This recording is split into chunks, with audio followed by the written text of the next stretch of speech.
ഒരുപാട് തല പുകഞ്ഞിരുന്ന് ചിന്തിക്കേണ്ടാത്ത ഒരു സൈക്കോളജി ഞാൻ പറഞ്ഞുതരാം. ഈ പൈസ എന്ന് പറയുന്ന സാധനം നമുക്ക് വരുമാനമായിക്കോട്ടെ എന്തെങ്കിലും ആയിക്കോട്ടെ, ഇത് സമ്മർദ്ദങ്ങളില്ലാതെ നമ്മുടെ കയ്യിൽ ഒരിക്കലും വരില്ല. അതായത് പൈസ നമുക്ക് ഉപയോഗിക്കണമെങ്കിൽ സമ്മർദ്ദം വേണം. നമ്മൾ ചിന്തിക്കേണ്ടത്, ഇപ്പോൾ നമ്മൾ കടം മേടിക്കുകയാണെന്നുണ്ടെങ്കിൽ ഒബ്വിയസ്ലി കടം മേടിക്കുകയാണെന്നുണ്ടെങ്കിൽ പൈസ പെട്ടെന്ന് വരും. പക്ഷേ പൈസ വന്നതിന് ശേഷമാണ് സമ്മർദ്ദം വരുള്ളൂ. ഓക്കെ. പിന്നെ നമ്മൾ പണിയെടുത്തിട്ട് നമുക്കിടെ വരുമാനം വരത്തില്ലേ, നമ്മൾ ജോലി ചെയ്തതിൻ്റെയോ അല്ലെങ്കിൽ ബിസിനസ് ചെയ്തതിൻ്റെയൊക്കെ ലാഭമോ വാട്ട് എവർ ഇറ്റ് ഈസ്, അത് വരുവാണെന്നുണ്ടെങ്കിൽ നമ്മൾ ആദ്യം സമ്മർദ്ദം അനുഭവിക്കണം. അത് കഴിഞ്ഞിട്ടാണ് പൈസ വരുള്ളൂ. അപ്പോൾ ഇതിലേത് വേണമെന്നുള്ളത് നമ്മൾ ഡിസൈഡ് ചെയ്യണം. എന്നിട്ട് വേണം നമ്മൾ അതിന് വേണ്ടിയിട്ട് എഫേർട്ട് ഇടാനായിട്ട്. ഒരിക്കലും ഈസി ആയിട്ട് ആർക്കും പൈസ കിട്ടത്തില്ല. ഒന്നെങ്കിൽ ശാരീരിക സമ്മർദ്ദം ഉണ്ടാവും, അല്ലെന്നുണ്ടെങ്കിൽ മാനസികമായിട്ടുള്ള സമ്മർദ്ദം ഉണ്ടാവും. ശാരീരിക സമ്മർദ്ദം അനുഭവിക്കുന്ന ആൾക്കാരാണ് നമ്മൾ ഈ തൊഴിലാളികൾ എന്ന് പറയുന്നത്. അതായത് ഈ പറയുന്ന പോലീസുകാരൊക്കെ ശാരീരിക സമ്മർദ്ദമാണ് അനുഭവിക്കുന്നത്. അതിനകത്ത് ചില പോലീസുകാർക്ക് മാനസിക സമ്മർദ്ദമുണ്ട്. നമ്മൾ ഏറ്റവും ഇതിനെ രണ്ടായിട്ട് തരംതിരിച്ച് കഴിഞ്ഞാൽ, ഇപ്പോൾ തൊഴിലാളികളൊക്കെ, ഇപ്പോൾ വാർക്കപ്പണിക്ക് പോകുന്നവർ, അല്ലെന്നുണ്ടെങ്കിൽ കപ്പലിൻ്റെ കച്ചവടം നടത്തുന്നവർ, അല്ലെങ്കിൽ അങ്ങനെയുള്ള തൊഴിലാളികൾ, അവർ തലേനേക്കാൾ ഉപരി അവർ ശരീരമാണ് ഉപയോഗിക്കുന്നത്. അപ്പം ഓട്ടോമാറ്റിക്കലി ശരീരം ഉപയോഗിക്കുന്ന ആൾക്കാരെ തൊഴിലാളികളെന്നും, തല ഉപയോഗിക്കുന്ന ആൾക്കാരെ നമുക്ക് മാനസിക സമ്മർദ്ദം യൂസ് ചെയ്യുന്ന ആൾക്കാരെന്ന് രണ്ടായിട്ട് തരംതിരിക്കും. ശരീരം ഉപയോഗിക്കുന്ന ആൾക്കാരെ ശാരീരിക സമ്മർദ്ദത്തിലൂടെ പൈസകൾ ഉണ്ടാക്കുന്നവർ, തല ഉപയോഗിക്കുന്നവരെ മാനസിക സമ്മർദ്ദത്തിലൂടെ പൈസ ഉണ്ടാക്കുന്നവർ. ഈ രണ്ട് പേരും ഒരേ രീതിയിലുള്ള സമ്മർദ്ദം ഏൽക്കേണ്ടി വരും. ഇപ്പോൾ രാവിലെ നമ്മളൊരു പെയിൻറ്റ് പണിക്ക് പോയി അല്ലെങ്കിൽ വാർക്കപ്പണിക്ക് പോയിട്ടുണ്ടെങ്കിൽ രാവിലെ തൊട്ട് വൈകുന്നേരം വരെ കഷ്ടപ്പെട്ടതിന് ശേഷമാണ് നമുക്ക് കൂലി തരുന്നത്. അതല്ലാതെ നമ്മൾ രാവിലെ ചെല്ലുന്നതിന് കൂലി തന്നതിന് ശേഷമല്ലല്ലോ അങ്ങനത്തെ പണികൾ എടുക്കുന്നത്. അതുപോലെ തന്നെ നമ്മളൊരു ഓഫീസിലൊക്കെ പോകുന്ന സമയത്ത് നമ്മൾ ഒരു മാസം ശാരീരികമായിട്ട് പണിയെടുത്ത് കഴിഞ്ഞിട്ടാണ് അവർ മാസാവസാനം നമുക്ക് പൈസ തരുന്നത്. പക്ഷേ അടുത്ത മാസത്തെ 1-ാം തീയതിയിലാണ് പൈസ തരുന്നത്. മാസം തുടങ്ങുമ്പോൾ പൈസ തരും, പക്ഷേ നമ്മൾ ഈ ആദ്യത്തെ മാസം മൊത്തം പണിയെടുത്തിട്ടാണല്ലോ ചെയ്യുന്നത്. ആ സമയത്ത് മാനസിക സമ്മർദ്ദം അനുഭവിക്കുന്ന ആൾക്കാർക്ക് പൈസ മുൻകൂർ കിട്ടും. അതെങ്ങനെയാണ്? ഇപ്പോൾ സിനിമാ നടന്മാർ, അല്ലെന്നുണ്ടെങ്കിൽ ഈ പറയുന്ന പൊളിറ്റിക്കൽ നേതാക്കന്മാർ, അല്ലെന്നുണ്ടെങ്കിൽ അങ്ങനത്തെ ആൾക്കാരല്ലേ പ്രധാനമായിട്ടും മുൻകൂർ പണം കിട്ടുന്ന ആൾക്കാരെന്ന് പറഞ്ഞാൽ ഒരു ജോലി ഉണ്ടെങ്കിൽ നിങ്ങളൊന്ന് ശ്രദ്ധിച്ച് കേട്ടോ. മുൻകൂർ പണം കിട്ടുന്ന, അതായത് ജോലി എടുക്കുന്നതിന് മുമ്പ് പൈസ കിട്ടുന്ന ഏക ജോലി സിനിമയിൽ അഭിനയിക്കലാണ്. വേറെ ഏതെങ്കിലും ജോലി ഉണ്ടോ എന്ന് എനിക്കറിയത്തില്ല. കലാപരമായിട്ടുള്ള ജോലികൾക്കല്ലാതെ എനിക്ക് തോന്നുന്നില്ല വേറെ ഏതെങ്കിലും ഒരു തൊഴിലിന് മുൻകൂർ പൈസ കിട്ടുമെന്നുള്ളത്. ഇപ്പോൾ നമ്മളെന്തെങ്കിലും ഒരു ബിസിനസ് നടത്തുവാണ്, അല്ലെന്നുണ്ടെങ്കിൽ ഇപ്പം ഒരു മീഡിയേറ്റർ പരിപാടി, ഇപ്പോൾ ഒരു സ്ഥലക്കച്ചവടമോ അങ്ങനെ എന്തെങ്കിലും നടത്തിയാൽ പോലും നമ്മുടെ സ്ഥലം അവിടെ ഉണ്ട്, അല്ലെന്നുണ്ടെങ്കിൽ നമ്മുടെ വീട് അവിടെ ഉണ്ട്. അപ്പോൾ ആ വീട് പണിയാൻ വേണ്ടി നമ്മളൊരു സമ്മർദ്ദം എടുത്തിട്ടുണ്ട്. അപ്പം അവിടെ ഒന്നും മുൻകൂർ പൈസ കിട്ടില്ല. അതായത് പണിയെടുക്കാതെ നമുക്ക് മുൻകൂർ പണം കിട്ടുന്ന ഏക ഒരു സംവിധാനം എന്ന് പറയുന്നത് കലാരംഗമാണ്. കാര്യം ഇപ്പോൾ പാട്ട് പാടാനായിട്ട് സ്റ്റേജിലേക്ക് വിളിക്കുകയാണെന്നുണ്ടെങ്കിൽ അവരുടെ സമയമാണ് മേടിക്കുന്നത്. ഞങ്ങൾക്ക് നിങ്ങളുടെ സമയം ഇത്രാം തീയതി തരണമെന്ന് പറയുമ്പോൾ ഇവർ മുൻകൂർ പൈസ മേടിക്കും. അതാണ് ഭയങ്കര ഒരു സ്പെഷ്യലൈസേഷൻ ഈ കലാരംഗത്തുള്ളത്. അത് എത്ര പേർക്ക് അറിയാമെന്നുള്ളത് എനിക്കറിയത്തില്ല. പിന്നെ നമ്മൾ ചിന്തിക്കേണ്ടത്, നമുക്ക് ആർക്കും, ലോകത്തിലുള്ള ആർക്കും സമ്മർദ്ദമില്ലാതെ പണം കിട്ടില്ല. ഏതെങ്കിലും വിധേന സമ്മർദ്ദം ഉണ്ടാവും. ഈ സമ്മർദ്ദത്തിന് ഒരുതരം വേദന ഉണ്ടാവും. ഇപ്പം ശാരീരിക അധ്വാനമാണ് ചെയ്യുന്നതെന്നുണ്ടെങ്കിൽ നമുക്ക് ശരീരത്തിൻ്റെ അകത്തു നിന്ന് നമ്മൾ പണിയെടുത്ത് കഴിഞ്ഞിട്ട് നമുക്ക് വിയർപ്പുകൾ വരുന്ന സമയത്ത് ഓട്ടോമാറ്റിക്കലി ആ വിയർപ്പ് കിട്ടുമ്പോൾ നമുക്ക് എങ്ങനെ പോയാലും അതിൻ്റെ അകത്തൊരു പെയിൻ ഉണ്ടാവും. നമ്മൾ എത്രയൊക്കെ ഇപ്പോൾ ജിമ്മിൽ പോയി വർക്ക് ചെയ്താലും എവിടെ പോയി വർക്ക് ചെയ്താലും നമുക്ക് ഈ പറയുന്ന പെയിൻ ഉണ്ടാവും. അതല്ലാതെ നമ്മളിപ്പോൾ മാനസികമായിട്ട് ചെയ്യുന്ന ഒരു തൊഴിലാണെന്നുണ്ടെങ്കിൽ നമ്മൾ ചിന്തിക്കണം, പ്ലാൻ ചെയ്യണം, അതിൻ്റെ കാര്യങ്ങൾ വർക്കൗട്ട് ചെയ്യണം. അപ്പോൾ ഇതിനൊക്കെ മാനസികമായിട്ടൊരു പിരിമുറുക്കം അഥവാ സ്ട്രെസ് എന്ന് പറയുന്ന ഒരു സാധനം ഉണ്ടാവും.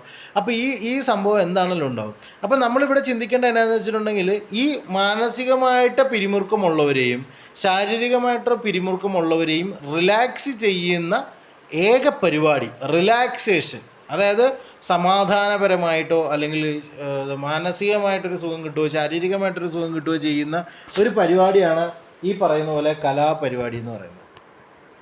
വേറെ എല്ലാ പരിപാടികൾക്കും ഈ പറയുന്ന മുൻകൂർ പണം കിട്ടലില്ല. ഇപ്പോൾ നമ്മൾ ക്രിക്കറ്റേഴ്സിനെ എടുത്തു കഴിഞ്ഞാൽ ക്രിക്കറ്റേഴ്സിനെ മുൻകൂർ പണം കൊടുത്തിട്ട് അതൊന്ന് ചിന്തിച്ച് നോക്കാമല്ലേ. ഇപ്പോൾ ഫുട്ബോൾ കളിക്കാരനെ നമ്മൾ ബുക്ക് ചെയ്യാമല്ലേ, ഈ പറയുന്ന പോലെ 15-ാം തീയതി വരട്ടെ എന്ന് പറഞ്ഞ് നമുക്ക് ബുക്ക് ചെയ്യാം. പക്ഷേ ആ ഒരു പോർഷനിലേക്ക് അവർ എത്താനായിട്ട് അവർ ശാരീരികമായിട്ട് ഒരുപാട് സമ്മർദ്ദങ്ങൾ അനുഭവിച്ചിട്ടുണ്ട്. ആ സമയത്ത് ഒരു കലാകാരൻ എന്ന് പറഞ്ഞിട്ടുണ്ടെങ്കിൽ അവനൊരു കല ചെയ്യുന്ന സമയത്ത് ചിലപ്പോൾ നേരെയാണ് ഈ പറയുന്ന പോലെ തന്നെ മുൻകൂർ പണം കിട്ടുക എന്ന് പറയുന്നത്, നമ്മളൊരു ഡിമാൻഡബിൾ പേഴ്സൺ ആകുമ്പോഴാണ് മുൻകൂർ പണം കിട്ടുക.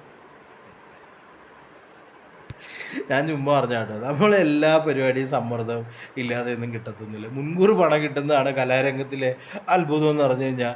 നമ്മൾ ഡിമാൻഡ് കിട്ടാതെയോ അല്ലെങ്കിൽ നമുക്കൊരു വാല്യൂ ഇല്ലാതെയോ ഒരു അവസ്ഥയിലൊന്നും നമുക്ക് മുൻകൂർ പണമൊന്നും കിട്ടത്തൊന്നുമില്ല. ഫസ്റ്റ് ഞാൻ ശാരീരികമായിട്ടും മാനസികമായ സമ്മർദ്ദം ഏൽക്കാൻ തയ്യാറാണ് എന്ന് നമ്മൾ പബ്ലിക്കിൻ്റെ ഇടയിലോ അല്ലെങ്കിൽ ആ പബ്ലിക്കിൻ്റെ ഇടയിൽ ബോധ്യപ്പെടുത്തുമ്പോൾ പബ്ലിക്ക് ഓക്കെ, ഞങ്ങൾ റിലാക്സ് ചെയ്യാൻ അയാൾ ഓക്കെയാണ്, അയാളുടെ പാട്ട് കേൾക്കുമ്പോഴോ അല്ലെങ്കിൽ അയാളുടെ സിനിമകൾ കാണുമ്പോഴോ ഞങ്ങൾ റിലാക്സ് ചെയ്യാൻ തയ്യാറാണെന്ന് ഒരു കൂട്ടം സമൂഹം ഒരു വൈബ് ക്രിയേറ്റ് ചെയ്യുമ്പോൾ മാത്രമാണ് അയാളുടെ സമയം വിലക്ക് മേടിക്കുന്നത്. അപ്പോൾ ഞാൻ പറഞ്ഞ മനസ്സിലായി, നമുക്ക് പൈസ കിട്ടണമെന്നുണ്ടെങ്കിൽ നമ്മൾ സമയത്തിനെ കറക്റ്റായിട്ട് ബാലൻസ് ചെയ്യണം. ആദ്യം സമ്മർദ്ദം എടുക്കണോ, ആ പൈസ കിട്ടുന്നതിന് മുമ്പ് സമ്മർദ്ദം എടുക്കണോ, പൈസ കിട്ടിയതിന് ശേഷം സമ്മർദ്ദം എടുക്കണോ എന്ന് നമ്മൾ തിങ്ക് ചെയ്യുന്നിടത്തു നിന്നാണ് നമ്മുടെ ജീവിതം സ്റ്റാർട്ടാവുന്നത്, ലൈഫ് സ്റ്റാർട്ടാവുന്നത്. That's a turning point. നന്നായിട്ട് ഇനിയിപ്പം ഞാൻ പറഞ്ഞുതരാം, നമ്മൾ IAS കളക്ടർ അല്ലെങ്കിൽ അങ്ങനെ IPS ഉദ്യോഗസ്ഥർ അങ്ങനെയൊക്കെ നമ്മൾ നോക്കിക്കഴിഞ്ഞാൽ അവർക്ക് അതിലേക്ക് ഇൻവെസ്റ്റ്മെൻ്റ് എന്ന് പറയുന്നത് അവരുടെ മാനസികമായിട്ടുള്ള അറിവ് ശേഖരണങ്ങളാണ് അല്ലേ. ആ സമയത്ത് ഈ പറഞ്ഞ സിനിമ പോലെ അല്ലെങ്കിൽ പട്ടാളക്കാരൻ പോലെ അല്ലെങ്കിൽ വേറെ ബിസിനസ്സുകാരെ പോലെയുള്ളവരൊക്കെ എന്ന് പറഞ്ഞാൽ ഈ ചിന്ത മാത്രം പോരാ, അവർ ശാരീരികമായിട്ടുള്ള ഒരു അധ്വാനവും സംഭവങ്ങളെല്ലാം വേണം. അപ്പം ഇത് എനിക്ക് മനസ്സിലായതാണ്, സമ്മർദ്ദങ്ങളില്ലാതെ നമുക്ക് സാമ്പത്തികം സ്വീകരിക്കാനും പറ്റില്ല, നമുക്ക് എന്താ പറയുക കൊടുക്കാനും പറ്റില്ല. നമ്മൾ അനാവശ്യമായിട്ട് ഒരാൾക്ക് നമുക്ക് ഭയങ്കര സുഖം കിട്ടും എന്നൊക്കെ പറഞ്ഞിട്ട് നമുക്ക് ഒരാൾ പൈസ കൊടുത്തു കഴിഞ്ഞാൽ അതിൽ നിന്ന് അയാളെ നമ്മൾ കൃത്യമായിട്ട് പഠിച്ചില്ലെങ്കിൽ നമുക്ക് നമ്മൾ 10 ഇരട്ടി സമ്മർദ്ദം നമ്മൾ അനുഭവിക്കേണ്ടി വരും. അപ്പോൾ സമ്മർദ്ദം ഒരു വലിയ സംഭവമാണ്. അപ്പോൾ ഇന്നിപ്പോൾ തോന്നിയപ്പോൾ ഞാൻ പറഞ്ഞതേ ഉള്ളൂ. നിങ്ങൾക്ക് മനസ്സിലായി കാണുമെന്ന് വിചാരിക്കുന്നു. നിങ്ങൾക്ക് അങ്ങനെ ഞാൻ ഈ പറയുന്ന തിയറിയായിട്ട് നിങ്ങൾക്ക് യോജിപ്പുണ്ടെങ്കിൽ നിങ്ങൾക്ക് കമൻ്റ് അടിക്കാം. ഇനി ഈ തിയറിയായിട്ട് നിങ്ങൾക്ക് വിയോജിപ്പുണ്ടെങ്കിൽ അത് പറയും. ഇപ്പം ഞാൻ പറഞ്ഞിട്ട് ഇപ്പം ദിലീപിൻ്റെ ഒരു വിഷയം ഉണ്ടായിരുന്നില്ല. ദിലീപിനെ ഒരു കേസുമായിട്ട് ബന്ധപ്പെട്ട് ദിലീപിനെ പെട്ടെന്ന് കൊണ്ടുപോയി ചോദ്യം ചെയ്തു, പിന്നെ തെളിവെടുപ്പൊക്കെ നടത്തി. എല്ലാം കഴിഞ്ഞിട്ട് ലാസ്റ്റ് എന്ത് പറ്റി, പുള്ളി ഒരു 60 70 90 ദിവസം എന്താണ് ജയിലിൽ കിടന്നതിന് ശേഷം പിന്നെ പുറത്തിറങ്ങി ജാമ്യത്തിൽ ഇറങ്ങിപ്പോയി. ഇതേ സെയിം ഡിറ്റോ പരിപാടി തന്നെയാണ് സിദ്ദിഖിനും വരാനിരുന്നത്. പക്ഷേ എനിക്ക് തോന്നുന്നു ദിലീപ് ചിലപ്പോൾ പറഞ്ഞു കൊടുത്തിട്ടുണ്ടാവും, സിദ്ദിഖേട്ടാ ഇന്നോലെയാണ് പണിയാണ്, നിങ്ങൾ ഒരു കാര്യം ചെയ്ത് നേരെ സുപ്രീം കോടതി പോകും, എന്നിട്ട് കാര്യങ്ങൾ ബോധിപ്പിക്കുക, അത് കഴിഞ്ഞിട്ട് നിങ്ങൾ നേരെ ഒരു കാര്യം ചെയ്ത് നിങ്ങൾ അത് കഴിഞ്ഞിട്ട് നേരെ മീഡിയയുടെ മുന്നിൽ എത്തിയാൽ മതി, അല്ലെങ്കിൽ പോലീസിന് മുന്നിൽ എത്തിയാൽ മതി, അല്ലെങ്കിൽ പണിയാവും നിങ്ങൾക്കെന്ന് ചിലപ്പോൾ ദിലീപിൻ്റെ ഐഡിയോളജിയിലായിരിക്കാം ചിലപ്പം ഈ സിദ്ദിഖ് താൽക്കാലികമായി സേഫ് സോണിൽ കയറി കളിക്കുന്നത്.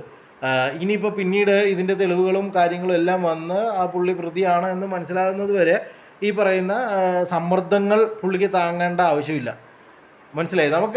അതാ ഞാൻ പറയുന്നത്, നമുക്ക് സന്തോഷം എന്ന് പറയുന്ന സാധനം നമ്മൾ സന്തോഷമാണ് നമ്മൾ ലൈഫിൽ ആഗ്രഹിക്കുന്നതെന്നുണ്ടെങ്കിൽ ഒന്നെങ്കിൽ അതിന് മുമ്പ് സമ്മർദ്ദം ഉണ്ടാവും, അല്ലെന്നുണ്ടെങ്കിൽ അത് കഴിഞ്ഞിട്ട് സമ്മർദ്ദം ഉണ്ടാവും.